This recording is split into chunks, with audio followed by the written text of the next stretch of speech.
Media के साथियों को, आज जो मैं एक बहुत महत्वपूर्ण जो पीसी करने का एक फैसला लिया, उसमें कुछ ऐसी चीज़ें हैं जो समाज में आगे आना चाहिए। जो कुछ ऐसे व्यक्ति होते हैं हर देश में, स्टेट में, हर संस्था में, हर समाज में, जो किसी न किसी रूप में कहीं न कहीं, चाहे वो थ्रेट के माध्यम से, चाहे गलत वर्डिंग से, समाज को कहीं न कहीं दबाने की कोशिश करते हैं। ऐसे ही एक मेरे सामने एक बड़ा वाक़या हुआ जो हमारे यहाँ पीछे ग्राउंड में किसान सम्मान समारोह संत महाराज रामपाल जी का हुआ, जो हमारे जिला झज्जर के सभी सरपंचों ने, सभी नंबरदारों ने, गणमान्य व्यक्तियों ने उनके परिवार को बुला के उनका सम्मान किया। वो सम्मान क्यों किया था? वो सम्मान इसलिए किया था कि जो किसान के ऊपर एक बहुत बड़ी आफत आई थी, और वो आफत इतनी बड़ी थी, उसमें सभी लोगों ने मिलके इस आपदा से निपटने का काम किया। उसमें हमारे जैसे जनप्रतिनिधियों ने भी जितनी हमारी अपनी खुद की औकात की, अपनी जेब से भी, सरकार से भी और प्रशासन ने भी खूब मदद की, सभी ने मदद की। पर कहीं न कहीं जो बजट का एक अभाव होता है, वो बजट ना होने की वजह से भी अधिकारी भी ऐसा महसूस कर रहे थे, जिसके लिए संत महाराज रामपाल जी, उन्होंने इस समाज, जो किसान कौम, गरीब, मजदूर, हर उस वर्ग के आगे आके अपना हाथ बढ़ाया कि मैं इस दुख की घड़ी में पूरे देश में, ये नहीं हरियाणा की बात करो, पूरे देश में उन्होंने अपने सेवकों की, सबकी ड्यूटी लगाई और समाज में आके आगे हाथ बढ़ाया। तो उसी कड़ी में बादली हल्के में छोटे छोटे गाँव में, किसी में 10 मोटर, किसी में 12,000 फुट पाइप, किसी में 20,000 फुट पाइप, अनेकों गांव ऐसे हैं उन्होंने किसान कौम को बचाने का काम किया। उसके साथ साथ गरीब व्यक्तियों के मकान गिरे, जैसे हमारे बादली हल्के में 300-400-500 मकान ऐसे हैं जो तुरंत प्रभाव से उन्होंने बनाने का काम किया। तो अगर जो व्यक्ति मेरे काका ताऊ, मेरे परिवार की दुख की घड़ी में कुछ साथ देता है, तो मेरा फर्ज, मैं आसान फॉर्मर्स नहीं हूँ, मेरे बादली हल्के के मेरे काका ताऊ, मेरे परिवार की जो मदद जिन्होंने की, और वो मुझे ये कहें कि भाई इन्होंने हमारी मदद की और बहुत अच्छे तरीके से मदद की, तो मैं क्यों नहीं, मैं कोई नमक हराम नहीं हूँ जो मेरे परिवार की मदद करता हो और उसका मैं थैंक्सफुल ना हूँ, मैं उसका धन्यवाद ना करूँ। इसी कड़ी में जब ये फंक्शन हुआ तो मेरे साथियों ने कहा कि जी आपने वहाँ आना है। मैं गया और मैं पहली बार, मैंने आज तक ना मैं किसी इस प्रकार के फंक्शनों में गया, ना मैंने कोई ग्रुप बनाया, ना कोई मेरा, चाहे वो कोई भी बड़े बड़े संत हैं, मैं किसी संत, हमारे देश में बहुत महान संत हैं, मैं किसी की भी ना कोई निंदा करता, ना कुछ और करता। पर ये जरूर कहूँगा कि संत रामपाल जी ने जो आगे आके हाथ बढ़ाए, जो जनता की सेवा की, तो मेरे मन में भी ये हुआ कि भाई अगर कोई व्यक्ति, देखिए, दिल से अगर सेवा समाज में करता है, तो मैं भी ये चाहता हूँ कि हमारा भी फर्ज बनता है उसका आभार, उसका धन्यवाद करना चाहिए। जो अपना कौन है जो अपने बुरे वक्त में काम आता है? अगर अपना कोई सगा भाई अपने काम नहीं आ रहा है तो अपना किस काम का है? तो आज वो समाज में हमारे लिए आगे आया। मैंने बिल्कुल ठोक के कहा कि भाई मैं आज दिल से, कोई राजनीतिक नहीं, भाई जिसने मेरे काका ताऊ, मेरे परिवार की मदद करी है, मेरा खून का एक एक कतरा आप लोगों के लिए समर्पित है।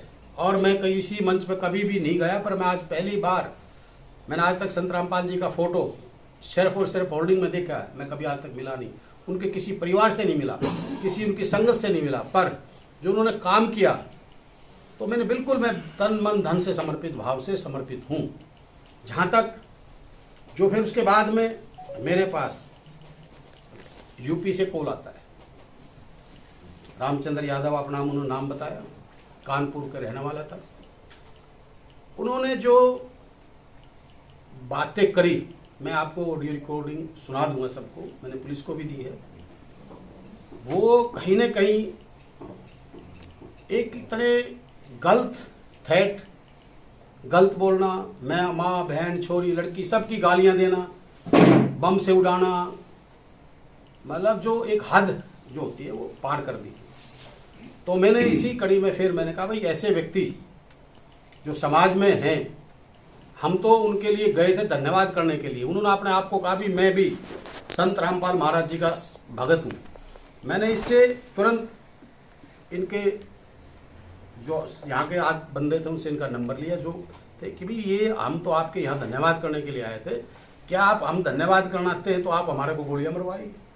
तो इन्होंने बताया कि भाई हमारा इससे कोई लेना देना नहीं है।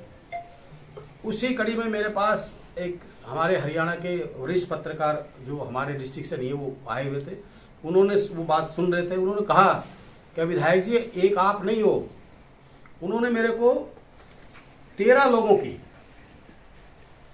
रिकॉर्डिंग दी और जिसमें हमारे बहुत सीनियर नेता संपत सिंह जी, बहुत सीनियर नेता हैं जो सिटिंग विधायक हैं, विनोद भैना जी, नरेश शेरवाल जी, रणधीर सिंह पनियार जी और बलराज कुंडू पूर्व विधायक, सुभाष सुधा पूर्व विधायक, दिग्विजय सिंह चौटाला और संजय है, काफ़ी कप्तान चेयरमैन जुलाना है, पवन लाठर है, दलबीर किरमान है, ये काफ़ी लोग हैं जिसमें 20 से लोगों को इन्होंने धमकियां दी। पर मुझे तो इस बात का एक दुख हुआ कि इतने लोगों को धमकी दी, इतने लोगों को गलत बोला। अगर ये जिस दिन पहले दिन किसी व्यक्ति को, मुझे नेताओं से भी इस बात से मुझे बड़ा पीड़ा हुई कि देखिए मुझे अपने जनप्रतिनिधि होने के नाते मैं बादली हल्के की जनता का बेटा हूँ, उनका खून हूँ। अगर मुझे अच्छे काम के लिए अपनी जान गंवानी भी पड़े तो मुझे कोई परवाह नहीं है, मैं किसी इस बात से नहीं डरता। मेरे को गुंडों ने भी खूब धमकियां दी, मैं अपराधियों के खिलाफ, नशे के खिलाफ मैंने कार्रवाई भी कराई है, मैं बोलता भी हूँ। मेरे को अनेकों बार धमकियां आती हैं, मैंने आज तक कभी मीडिया या कोई एफआईआर रोज की कोई किया नहीं। मैंने कहा भाई जो होगा वो देखा जाएगा। पर जो व्यक्ति इतने लोगों को धमकी दे सकता है और वो लोग चुप रह जाते हैं, मैं तो कहीं ना कहीं हमारे जो नेता हैं, अगर पॉलिटिकल व्यक्ति जो जनप्रतिनिधि हैं, पुलिस है, अगर उनको थ्रेट आती है और वो व्यक्ति चुप होते हैं तो ये समाज के लिए इन ऐसे अपराधियों को कि हौसले और बढ़ेंगे। जहाँ तक इसकी बात है, ये जो रामचंद्र जी है, इसका मैंने सारा रिकॉर्ड निकलवाया।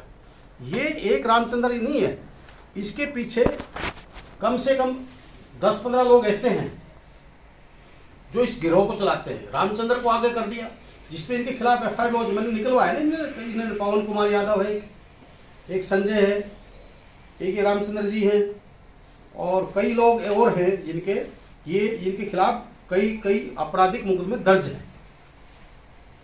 तो ऐसे लोगों को अगर मैं छोड़ूं तो मैं कमजोर व्यक्ति हूं। मैं कहीं ना कहीं बादली हल्के की जनता का अपमानित करने का काम करूंगा। मेरे काका ताऊ ने, मेरे परिवार ने, बादली हल्के की जनता ने मुझे चुन के इसलिए भेजा था कि मैं गरीब की, मजदूर की, किसान की, हर उस वर्ग की आवाज़ को बुलंद करूं, उठाऊं।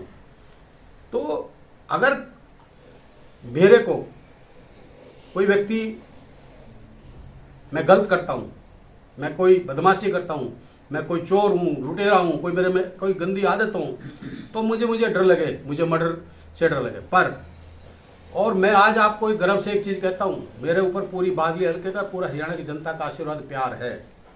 मैं ना किसी बदमाश से डरता, मैं सच्चाई से, ईमानदारी से अपने रास्ते पर चलता हूं और हर उस व्यक्ति की आवाज़, चाहे वो कोई भी हो, चाहे वो जाट आरक्षण की बात हो, मैंने उसको भी आवाज़ को उठाया, चाहे हमारे राजपूत करनी सेना का मामला हो, मैंने उसको भी उठाया, चाहे हमारी हाई रेजिमेंट का उसका उठाया, चाहे वो 12 बिरादरियों का धोली का मालिक हक था, मैंने विधानसभा में उसको भी उठाया।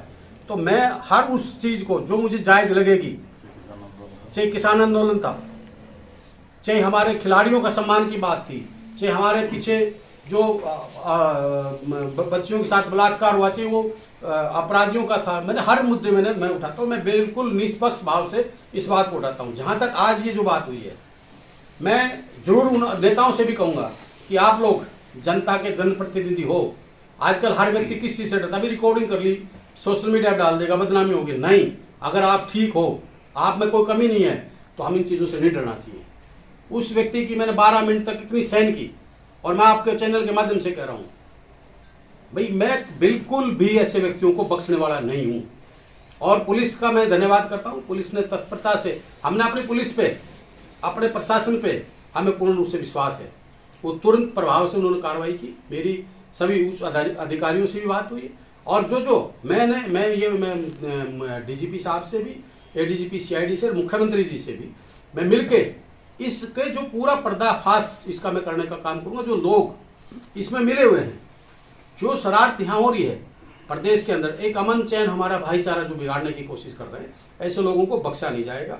और उन्होंने कहा कि कानपुर, मैंने कहा है उस रिकॉर्डिंग में भी सुनना, मैंने कहा भाई मैं तेरे को चैलेंज करता हूँ, मगर तेरे को कानपुर से उठवाएंगे, तो कानपुर से उठाएंगे। और हमारी पुलिस पूरी तत्पर से, हमारा प्रशासन पूरा उसी दिन से इस मामले में लगा हुआ है।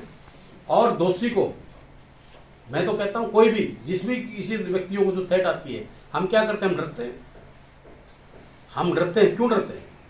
ये इतने नेताओं को थ्रेट आई, अरे आप सत्ता के विधायक हो, आप लोगों ने कार्रवाई क्यों नहीं करी इनके खिलाफ?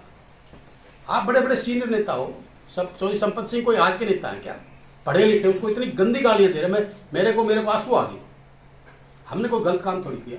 मैं कह रहा हूं, मैं जहां पे संत रामपाल जी जो अगर अच्छे काम करते हैं, तो मैं कह रहा हूं, मैं पूर्ण रूप से आज भी कहता हूं, समर्पित हूं तन मन धन से। मेरे काकाताओं की, मेरे भाइयों की, मेरे इलाके की, मेरे प्रदेश की कोई भी व्यक्ति, मैं राजनीतिक से ऊपर उठ के कहता हूं, अगर कोई भी व्यक्ति अच्छे काम और समाज सेवा की बात कर, भाई संत महात्मा तो बहुत है, मैं किसी को नहीं करता हूं, पर हमारे किसान पे आपदा आई तो उन्होंने हाथ बढ़ाया आगे, उनके गरीब की, किसानों की, मजदूरों के मकान तक बनवा रहा है, ब्याह शादियां भी कर रहे हैं। तो भाई मैं तो आत्मा सो परमात्मा, मैं भगवान को मानने वाला व्यक्ति। मैंने आज तक जीवन में ना किसी का भला नहीं किया, तो आज मैं आपके माध्यम से भी कहता हूँ, किसी का बुरा भी नहीं किया, मेरे सामने आगे करिए। तो भाई मैं आज ये आप लोगों के सामने इसलिए मैं आज आपके बीच में आया था कि भाई खासकर मैं नेताओं से भी रिक्वेस्ट करता हूँ, ऐसे नेताओं ने, देखिए हरियाणा पुलिस, आर्मी फोर्स, कोई भी पुलिस है किसी भी स्टेट की, और पॉलिटिकल नेता, मुझे गर्व होगा अगर मैं अपने प्रदेश के लिए अपनी कुर्बानी भी दूं और अच्छे काम के लिए दूं, तो मुझे कोई भी मौत से डर नहीं लगता। मैं आज आपके चैनल के माध्यम से कहता हूं, और अपने बादली हल्के के गौरव को मैंने बढ़ाना, कहीं कमजोर नहीं करना। उन्होंने इतने लोगों को धमकी दी, कोई नहीं बोला, पर ये बादली की जनता का बेटा है। मैं ना अपराधी को, ना अपराध करने वालों को, ना नशाखोरी वालों को, कुलदीप इनका बेटा, इनका खून बिल्कुल बर्दाश्त नहीं करेगा। और मैं किसी एंगल से इन लोगों से, ना इनकी धमकियों से डरता, ये तो बम के किसी चीज से भी, मैं स्वतंत्र आदमी हूँ, अकेला भी चलने वाला व्यक्ति हूँ, मैं जनता का हूँ, मैं किसी बात से नहीं डरता। तो आज मैं इसीलिए आप लोगों के, क्योंकि मेरे पास बार बार फोन आ रहे थे, मैं कि यार हर आदमी को स्टेटमेंट देने की जगह मैं आप सबको अपनी खुल की ब्रीफिंग दूं। और ये जो लोग हैं इसमें जो मैं मांग भी करता हूँ डीजीपी हरियाणा से भी, एडीजीपी सीआईडी, हमारे होम सेक्रेटरी और माननीय हमारे मुख्यमंत्री जी से, कि इसमें ये जो गैंग बनी हुई है नीचे की, जो ये इस तरह के ये भी एक अपराधी है। जैसे ये जो गैंग जो धमकियां दे रहे हैं, ये भी एक अपराधी है। इनके खिलाफ बड़ा एक्शन ले, और इन लोगों ने, सब ने इनके खिलाफ एफआईआर लॉन्च करानी चाहिए, क्योंकि इनको पता लगे कि पॉलिटिकल आदमी के साथ अगर तुम करते हो तो आम जनता के साथ तो पता नहीं कितनों को क्या कर रहे होंगे। ये तो बड़े नामों को धमकियां दी हैं, जो छोटे नाम हैं उनको पता नहीं कितने लोग धमकियां मिल रही। और मैं तो हर उस व्यक्ति को कहता हूं जो कोई भी किसी प्रकार की धमकी देता तो सामने आना चाहिए, डरना नहीं चाहिए। भाई माँ तो जन्म एक बार देगी ना।